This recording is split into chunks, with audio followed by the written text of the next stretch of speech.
So then we exchanged numbers, but I still haven't heard back from Derek since.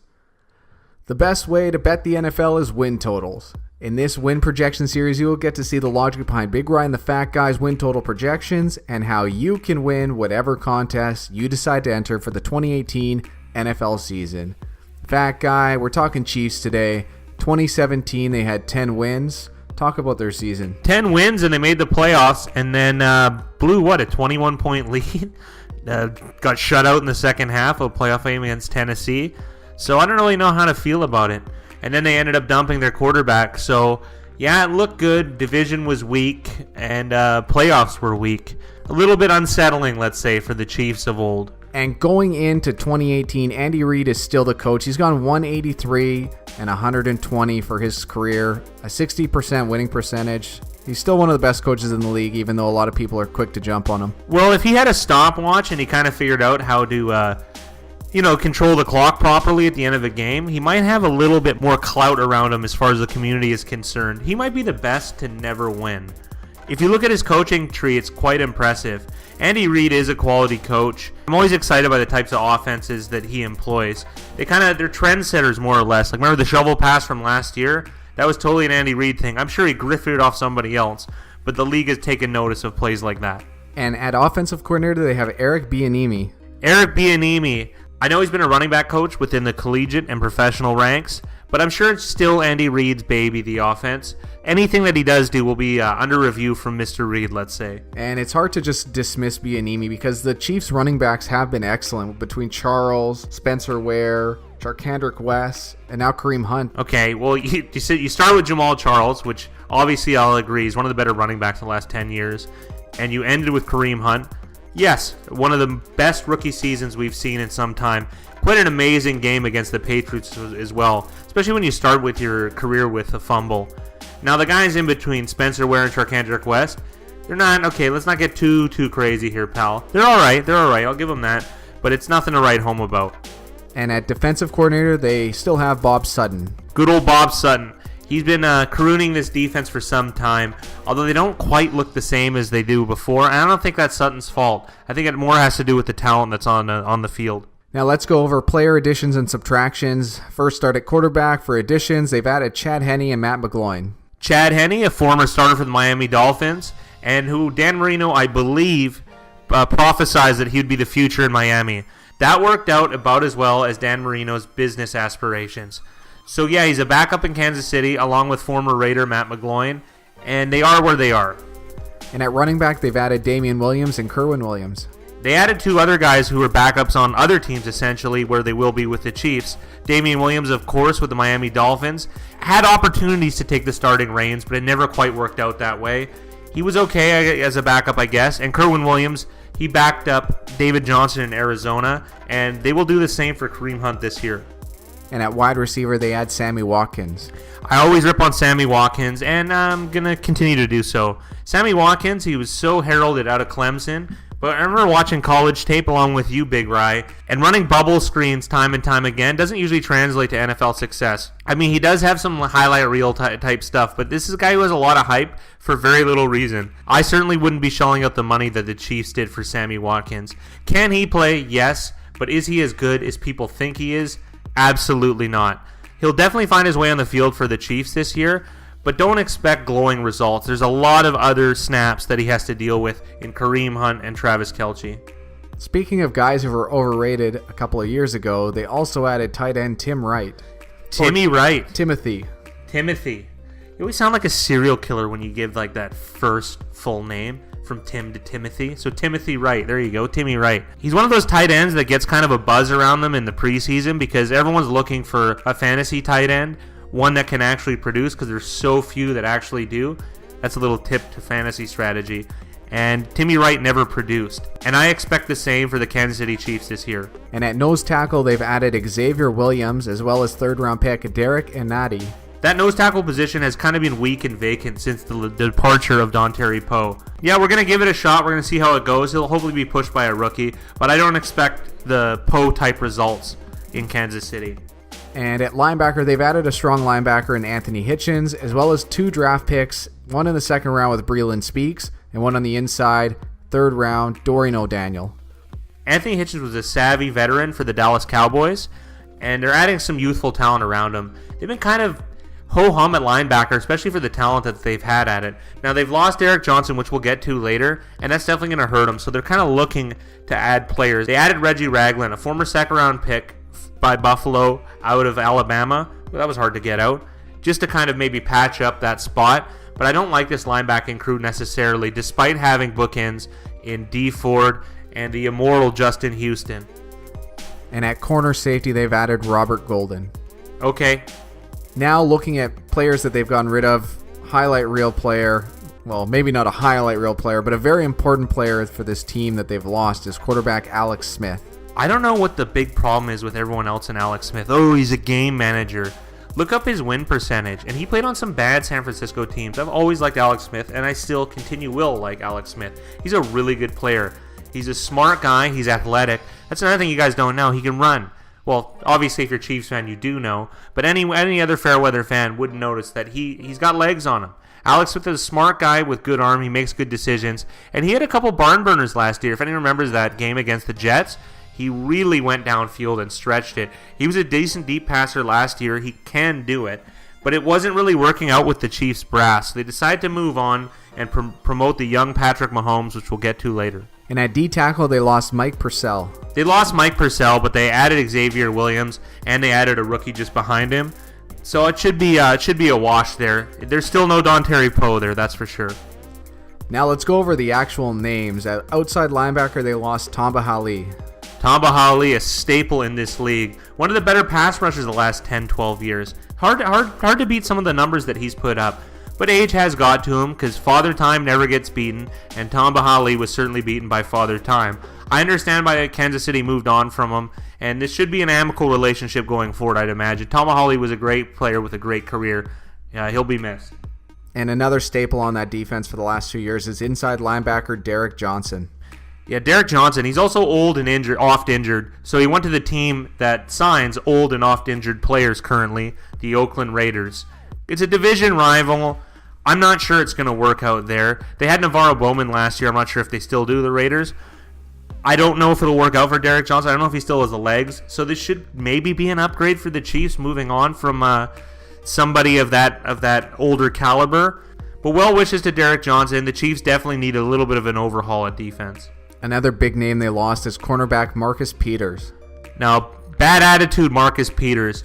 He had lots of interceptions early in his career, and it looked promising. Marcus Peters is still a quality corner, and playing for the Rams, he's definitely going to boost their corner core. But he really did have a bad attitude in Kansas City, and he caused a lot of problems. And I could see the rift. I could see the rift in the writings on the wall. The only bad personality that they have to deal with now is Travis Kelce, and that shouldn't be too hard with his reality show stint.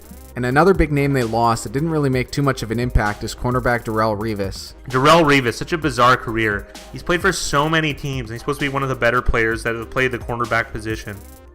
But he's played on New York twice, Tampa Bay, New England, Kansas City, all on these big deals. Not Kansas City, but all on these other big deals. Hasn't really produced at every level. Did manage to win a Super Bowl in New England, which is kind of odd considering he started with Jets, their bitter rivals. Darrelle Revis didn't contribute much last year, and good riddance to him. Let's go over the roster. At quarterback, this is Patrick Mahomes' team going into his second year. Patrick Mahomes, a Texas gunslinger, as they like to say. He's a West Texas product, got a big arm. I think he has the most collegiate passing yards in a game. I think that's the record he has. He has a really powerful arm, a good attitude. He was really hyped up in the draft. They traded to get him. I believe was it 10th or 13th pick overall 2 years ago. So he's had a bit of time to develop in the time since. Yeah, Mahomes went 10th. Yeah, he's had a lot of time to develop. And Andy Reid, this is kind of feeling reminiscent of when he drafted Donovan McNabb, which was an unpopular choice at the time. Now, moving on from Alex Smith isn't necessarily unpopular, but it definitely should get more exciting under Mahomes. I just don't know if that's going to translate into wins. I'm very, very skeptical. And you know me, I'm even more skeptical. Mahomes has the arm, but does he have the accuracy? Can he lead this team? It's going to be a lot to ask for him this year. It doesn't mean that he's not going to be a good quarterback in the future, but it's just going to be a tough season for them with this defense that they have. Well, it's also about decision making. How is he going to replicate the decision making process that Alex Smith does? It's very difficult. Alex Smith doesn't really throw a lot of interceptions, and I can see a lot of interceptions in the coming season for the Kansas City Chiefs. The one thing I will say about Alex Smith compared to Patrick Mahomes is Alex Smith always had a really strong defense behind him. His decision making was a little bit more conservative because it was a good strategy, because your defense could always carry you. Now, Patrick Mahomes, he's going to have to let it fly a little bit more with this poor defense that's behind him, more or less. I mean, poor might be a strong choice of words, but it ain't the Chiefs of old, let's be perfectly honest. So maybe that's what they want. They want to have firefights every night. I mean, it's more exciting for the fans, but I really don't see them busting off 10 wins every year. At running back, it is Kareem Hunt's team, as well as fullback Anthony Sherman. Guys behind him, they've got a lot of names here. Charcandrick West, Spencer Ware, Damian Williams, Kerwin Williams. West and Ware have had success in the past. Damian Williams and Kerwin Williams are both cast-offs that we talked about earlier. But Hunt is an excellent running back, and hopefully he can keep that going this second year. The one thing about Kansas City that's interesting is every running back that is the starting running back is really the bell cow. They don't seem to split reps too often. I mean, Jamal Charles played like every snap when he was there if he wasn't injured. Kareem Hunt is now doing so. Spencer Ware kind of took over for a bit. Charcandrick West had a couple games where he was the bell of the ball. That's why I'm not really sure where Damian and Kerwin Williams, the Williams brothers, they're going to fit in. No, of course they're not brothers, but they also aren't going to make the team necessarily. It's a little crowded when one guy's getting all the snaps and there's four guys behind him. Especially the two backs that they've had for so long in Ware and Charcandrick West. They're going to know the playbook a lot more, so it's going to be difficult to keep all five. I'd be really surprised if all of them made it. I'm thinking they're going to go down to 4, if not 3. Moving on to wide receiver, Tyreek Hill is a star. He's going to be playing for sure. Outside snaps, there's going to be fights on the other side between Chris Conley and Demarcus Robinson. And then in the slot, it's going to be Sammy Watkins. Or possibly DeAnthony Thomas if it doesn't work out with Sammy. DeAnthony Thomas is a product out of Oregon. He looked kind of special and exciting, but those are those Oregon offenses that were so high-flying. I don't know why I brought him up first out of everyone you just had mentioned. Tyreek Hill definitely is the star of this team. Well, maybe not the star of this team, the star of this receiving core. He's got incredible speed. He's got a lot of finesse. He's got hands to him, too. I think Tyreek Hill is just an incredible player. Now, the rest of them, I can't really say the same for. Chris Conley's below average. Demarcus Robinson, average, below average. And Sammy Watkins, believe it or not, like I said before, really is just average. Tyreek Hill should be getting the bulk of the targets, but if I were the defensive coordinator on the other team, I'd be keying in exclusively almost on Tyreek Hill, because you can almost one-on-one any of the other guys. And now we're going to get ripped in the comment section because I said that they could one-on-one Sammy Watkins. Well, they probably can. In most scenarios, the rules make it easier for the offense, so one-on-one is a little bit difficult in any matchup in the NFL, but Sammy Watkins really has proven to be a pedestrian receiver. Maybe they'll find ways to get him the ball in Kansas City, but he's got to compete for touches with Tyreek Hill as far as receivers go. Yeah, Sammy, the only benefit he has is he's going to be the fourth option in that offense. It's going to be Tyreek Hill, Kareem Hunt, Travis Kelce, and then Sammy Watkins. Exactly. And not only that, what about the other outside receiver? Like maybe Chris Conley pulls out something, or maybe they do 2 tight end sets with Demetrius Harris. I doubt it. I'm throwing out very long shot hypotheticals, but yeah, he's at best he's the fourth option. So maybe that'll open windows, but I wouldn't be targeting him in fantasy, let's say. And at tight end, they have Travis Kelce, who's a premier tight end in this league, as well as Demetrius Harris, and a couple other names in Tim Wright and Jace Amaro. Tim Wright, Jace Amaro, Travis Kelce, and Demetrius Harris. Those are all names that in the fantasy world have been buzzed about, and Travis Kelce is the only one that's produced. There are a lot of interesting plays that they use. Like I mentioned before, that shovel pass that they used with Travis Kelce last year worked wonders for the Kansas City Chiefs. They're finding interesting ways to get him the ball. It seems like he's playing a little bit better football than he ever has. Travis Kelce always found to be a bad attitude and not necessarily a good team player. Always seemed to be arguing with the sidelines. But it feels like they're piecing it together because when he gets the ball, he's obviously happy. And then the Chiefs generally have some sort of success. And a lot of times I find rookie quarterbacks, I know that Patrick Mahomes isn't a rookie, but he essentially is as a starter. They tend to lean on tight ends. So this does mean good things for Travis Kelce. And as far as I'm bringing up fantasy one more time, I would be targeting him. Tight ends are at a premium, and he is a premium tight end. I'm going to also circle around back to Jace Amaro. He was a second-round pick for the New York Jets in the Rex Ryan era. Never really amounted to much, but tight ends take a long time to develop. So I think out of this bunch of 3, you might be able to pull out a second tight end. So I'm kind of curious to see if they do play a lot more 2 tight end sets in Kansas City this year.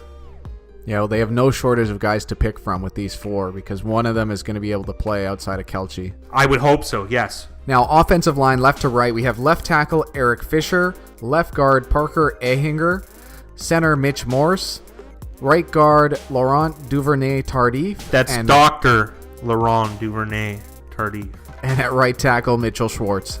I'm sorry to interrupt, but that MD designation is very important. I've been in front of you in a buffet line. I know what it's like.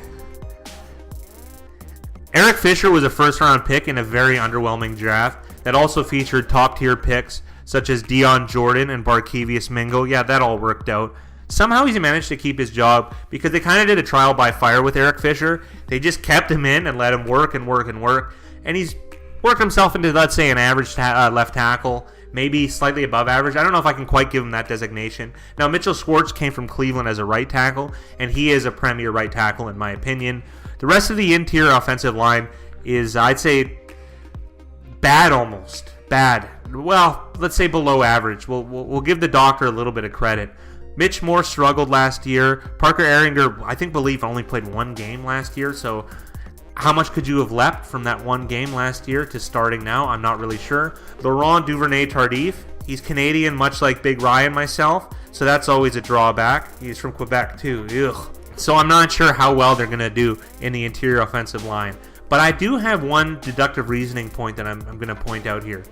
I did say point twice in a row as if that made sense. Patrick Mahomes played in mostly 5 and 7-step drops in college, using kind of like an air raid style offense. So when you're doing that, you're hardly under center. So therefore, you need time for plays to develop. Now, it's interesting to me that they're going to switch from Alex Smith, a guy who I felt kind of got the plays out quickly. And also, they had lots of design quick plays like the shovel pass, which I'll bring up for a third time. It's interesting that they go to Mahomes, who's a guy who's going to be more essentially, in theory, bombing it down the field. Because why would you want to change his strength? So if they're going to do that, then the interior line needs to be really good to handle the pressure that's coming. So either they're going to keep a fullback in for a lot of snaps, or the interior offensive line they're comfortable with enough to employ this style of offense. So maybe they are better than I think they are. That's always a possibility, because of course Andy Reid would know better than me. He's with these guys every day. But anyways, that's an interesting food for thought thing. So we're going to have to see in the preseason. All I heard was food. Let's move on to the defensive side of the ball. On the defensive line, they have Chris Jones, Xavier Williams, Alan Bailey, as well as third-round nose tackle Derek Anati, Jarvis Jenkins, Ty McGill, Stephon Charles, Justin Hamilton, and D. Liner. I really just heard Chris Jones and Alan Bailey. I heard Alan Bailey in particular because he's shaped like Grimace from the McDonald's cast. Just big, bulky, and handsome.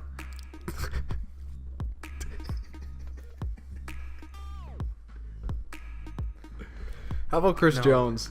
Now, Chris Jones, he's a star for me. Every game, I always highlight that's the guy I'd be worried about. And out of the group of names that you've just listed, that's the guy to be worried about. He can be, not necessarily a game wrecker, but he can be very, very disruptive. I'm not sure how I feel about this defensive line, but Chris Jones is such an excellent starter. They should be okay. And at outside linebacker, they're highlighted by Justin Houston. They also have D. Ford, second-round pick Breeland Speaks, last year's second-round pick, and good luck, Tanoke Pasangon, and veteran linebacker Frank Zombo.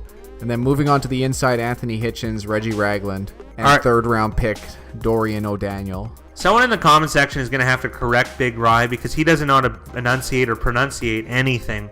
I like how I just made up a word, pronunciate. Now, the only guy I heard in this group is Justin Houston. Now, D. Ford also is a name as well. That Breeland Speaks that they drafted should push for snaps on the outside with him. Justin Houston was maybe the best defensive player in the league, 4 years ago? But it seemed to trail off since his big contract. He's had injuries and such, but I hate ragging on injuries. He just hasn't really been the same player. If you can get Justin Houston going, any defense will look good, much like the Von Miller effect. This linebacking crew is a little bit underwhelming on the outside, but if Justin Houston gets going, they could be as good as any. So it's really dependent on that as far as I'm concerned. And moving out to corner, David Amerson, Steven Nelson, standout slot corner Kendall Fuller, as well as names like Keith Reeser. You couldn't even get it out. A lot of these guys played very sparingly. It's a really big hodgepodge. Now, Kendall Fuller's an interesting one because he's considered one of the best slot corners in the league. Slot corner is an interesting position because it's not as heralded as outside corner. A lot of the Washington players were upset when they traded Kendall Fuller for Alex Smith. But again, you got to realize they're getting a quarterback for a cornerback. So positionally, Washington definitely got the advantage. But kudos on Kansas City for plucking out one of the better unheralded players on Washington. So Kendall Fuller is definitely going to be an upgrade. But since losing Marcus Peters, they got a really big hodgepodge. David Amerson had like one good year for Washington, I believe. Went to Oakland, or maybe it was Oakland to Washington. I can't even remember. That's how long ago it was. Washington, Oakland. Washington, Oakland. There you go. David Amerson had one good year, and it's really been poor ever since. That's why he's, fighting for a job, essentially. This cornerback group is underwhelming. It's definitely going to be a weakness for the Chiefs this year. And at safety, one of our favorite players. You can't dislike this guy. Eric Berry is a standout player, a standout person, beat cancer. He's an awesome dude. He beat cancer in like 6 weeks, like a world record. The guy's a total badass. The one interesting thing about Eric Berry above all else is he's an equinophobe. The guy's afraid of horses. And every time they score a touchdown in Kansas City at home, I believe, the horse Warpath comes out and does a lap around the field. And he has to put a towel over his head. Like, there's 32 teams. What are the chances you're going to play for the Chiefs or the Broncos? And the Chiefs are the only time you're actually going to see a horse more often than not. So, anyways, Eric Berry is a fantastic player. But the other interesting thing is who's going to play next to him at safety. That's and which parts question. at safety are they going to play? We don't really know, and neither do the Chiefs, I don't think. We're going to have to pay attention to the preseason to really find out. Eric Berry is a bona fide star, one of the best players in the NFL, one of the best players at his position, just a total badass, but there is just an empty slate next to him. Will he move and Daniel Sorensen play next to him? Will McCray, an unheralded player from last year that has very little experience, going to start next to him at free safety? I'm not really sure. What do you think, Big Rye? It could be one of those two guys. The other three names that stand out to me are Eric Murray, Armani Watts, who was a 4th-round pick of this year, as well as Pittsburgh's cast-off, Robert Golden. There's just a lot of questions. There aren't that many answers. Now, here's an interesting thought. There is a very barren safety market. You couldn't pluck out another guy, even if you have to move Eric Berry around to cater to the new player coming in. I mean, you could get Eric Reed at a discount. I know he has that social justice thing, whatever. It's a distraction, and they're trying to get away from it. But you could really get a safety on a budget. I mean, if you don't like him, what about Trey Boston? What about Kenny Vaccaro? There's a lot of options out there, and I think they should try and explore that instead of trying to employ one of these guys that it really won't work out for him in this short term. Eric Berry and Eric Reed would be an excellent safety combo. I believe so, too. Now, moving on to this season and their projections, the over-under is 7.5 wins, and we have the Chiefs at a C- team. That means 7.32 wins according to their schedule. Fat Guy, is this a bet? Unfortunately, it's not a bet. I'd hate to bore you. And C-, I know it's harsh criticism for the Chiefs. They're one of our golden gooses. The first bet Big Ryan and I made together was a large bet on the Chiefs over of 7.5 wins when they rattle off 9 in a row just a few years ago. Well, several years ago. You know, we're harsh on the Chiefs, but there's a no bet here. We're in line with the book, so we can't be too crazy. Hit the like button if you agree with Big Ryan, the Fat Guy. Give us a comment below with how many games you think the Chiefs will win in 2018. And subscribe for more non sequiturs and NFL projections and NFL talk. NFL talk. NFL talk.